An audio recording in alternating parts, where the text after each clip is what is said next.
Welcome to Dose with Grace.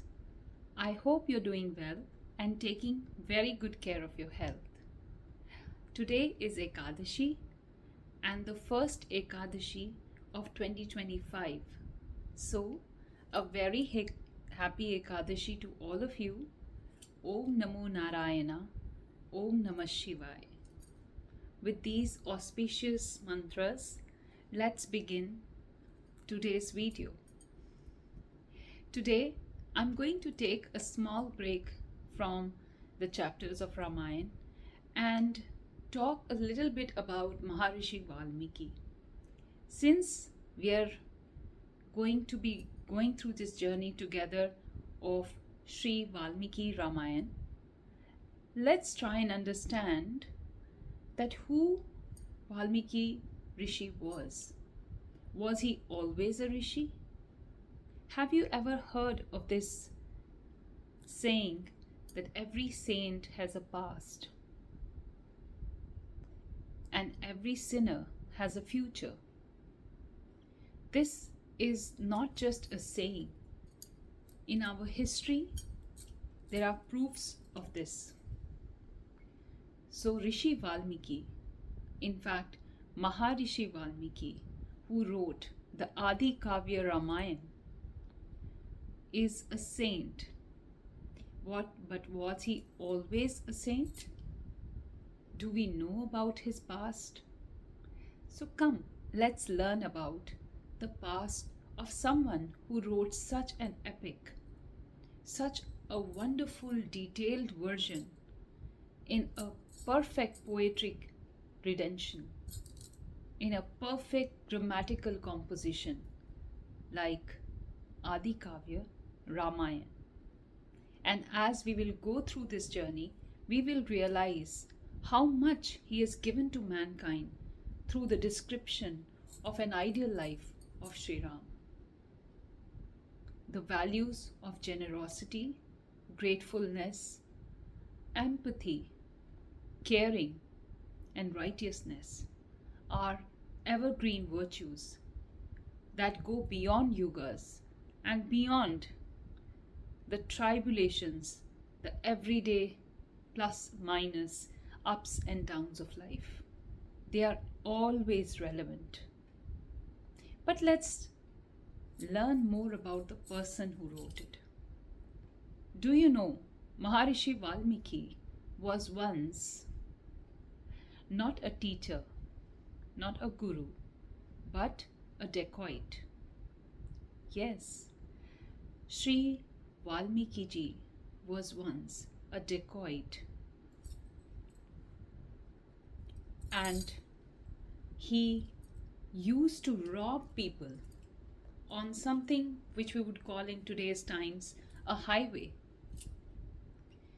He was completely in this thought process that the more he makes for his family, the better life he's living, because he's providing for them.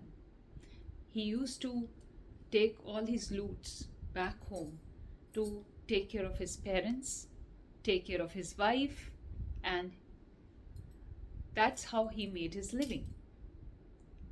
So just like a divine intervention which happens to the people who have potential to create beautiful things in life, just like Maharishi Valmiki did. Narad Muniji once came to him and he asked him that, do you think what you're doing, do you know what will be the repercussions of that?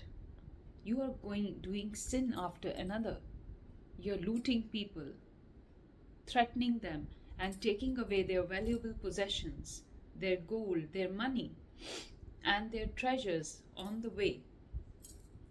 Do you know this is a sin?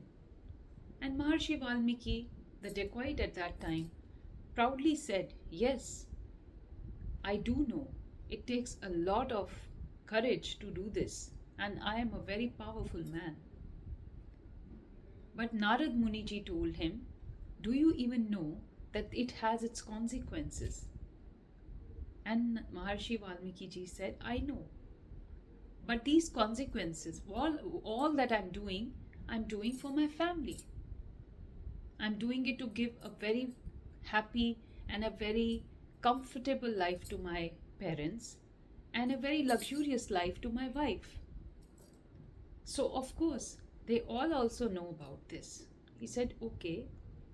But Narad Muniji asked him, do you think the consequences of what you're doing, they are aware of that? Sri Valmiki ji said, I'm sure they are.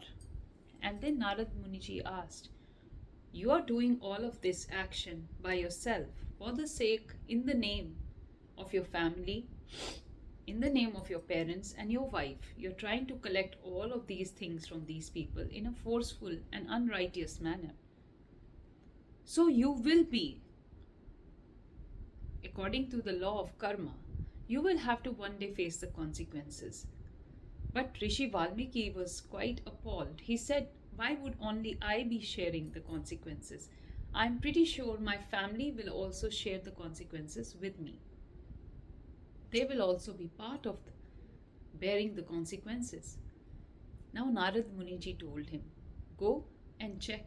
Are you really sure that your family would like to share and bear the consequences along with you? Well, Sri Valmiki ji was very sure. He said, of course, I'm doing it all for them. I'm sure they will be. So he went home and asked his parents, would you be ready once the time comes to bear the consequences of what I am doing, because I'm doing this for your comfort and for your, good living?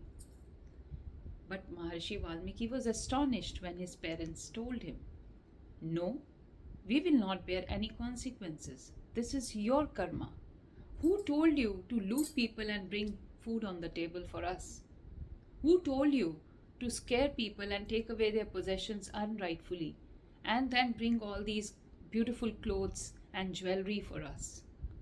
We told you to take care of us, but how you do it is your own thinking. Now, Valmiki ji was very, very perturbed. He immediately went to his wife and he asked her, dear, all the beautiful clothes, the silk and the jewelry that you wear is hard earned by me by doing this through the process of being a dacoit. But it has its consequences. One day I will have to face my karma. Will you bear the consequences along with me? Because you have been enjoying all these loots. And I'm doing this for your comfort and luxury. Again, Valmiki ji was shown the reality by his wife. She said, no, dear, it is your duty to take care of me. However, I have never ever told you to be a dacoit and do this in this manner. So, I will not be taking part in the consequences that you have to bear due to your own karma. It's your own.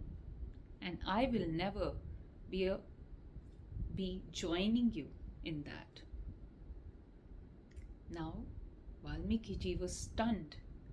He was so taken aback that all his life, he has been such a bad man. He has threatened people. He has taken things from them forcefully, maybe the things that they had earned throughout their life. And how much it would have hurt them. How much they would have cried when they lost those possessions to him. How much they have felt the fear of losing their life and they just gave away their things to him. How much curses he's carrying. And look, for whom he said that he was doing all of this manipulation, forceful extortion. No one back at home who are enjoying all these riches is willing to bear the consequences. It is only he who has to. So when the time comes, he will be alone, standing in front of the judgment, in front of the God, for his good karmas and bad karmas. Neither his parents nor his wife will be even there to defend him, saying that it was them who were the motivations, or it was them who also enjoyed all that he earned through unrightful means. This is when Sri Valmiki ji, this is when that dacoit turned and completely transformed. And he asked Narad Muniji that please show me the path. What have I done for my life? I could have led a life with such merit.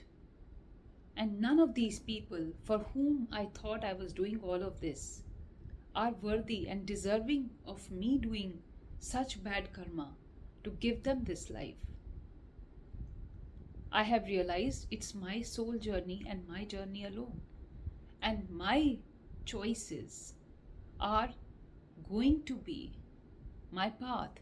And when I walk that path, the consequences I bear out of that journey that I take are just my own and no one else. So he was in complete delusion that if he's doing this for others, they are also going to be a part of that karma. No. He was made very clear through this example of actually going and checking with his own family. Now look at your own lives. Are you arm twisting at places? Are you manipulating at places? Are you choosing any unrightful paths to succeed and override other people?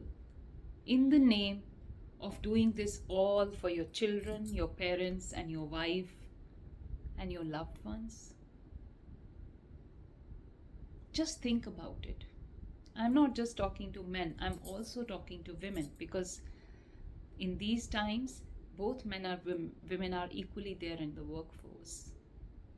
Are sometimes women manipulating at workplace to run away from the workplace just to be with their children, but in the name of some concocted lie that they create, and in their place someone else is working who's due for the next credit, but they take the credit instead as well.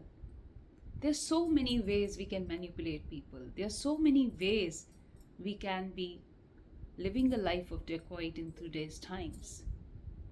The truth is, our karma bears consequences only for us.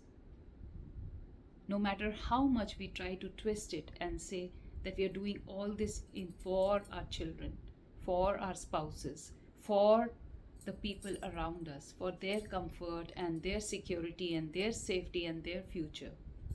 The fact is, the rightful path, the honest path, the caring, the empathetic path, thinking beyond our own welfare, thinking of others,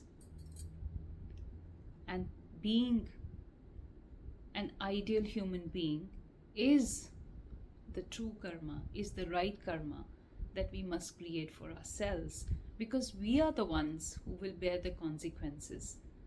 And then the life will become simpler, easier, and far more fulfilling. And deep down, there will be so much peace that will be there in our inner selves, and that will reflect in our outer life too. So just like Valmiki ji's eyes were opened by Narad Muni, I am sure this story of Ramayana, this telling of Ramayana, which was created by Sri Valmiki ji, after that, he became completely devoted to God, and he was told by Sri Narad ji to chant the name of Ram, to purify his thoughts and to purify his sins. Such is the power of the name Ram. They say Ram itself is the mantra, which is so powerful that it can cleanse your soul so beautifully that your thoughts will become pure and your memories will be filled with beautiful thoughts. Such cleansing happened to Sri Valmiki ji That is why, after some time, when he became more and more situated in the name of Ram, he could get the visions and he could see, he was made to see the story of Ramayana. He was told story of Ramayana by Naradaji, and then he could see even the unseen parts, the untold parts by Naradaji, by Brahma. He could see them, and then he could write this wonderful epic, the Adi Kavya, the Ramayana, which is our itihas. That is how it happened. I hope on this day of Ekadashi, this little detour was interesting for all of you to understand that what is the relevance of the name of Ram, the name of this form of Vishnu, Sri Ram, who has come into this world in the body and flesh of human and lived this life along with all its trials and tribulations. His journey is remarkable. His journey is something we all can learn from. Until the next video, in which we continue this beauty of Ramayana and its relevance to our real life. Till then, a very happy Ekadashi to all of you. Jai Shri Ram. Om Namo Narayana. Thank you.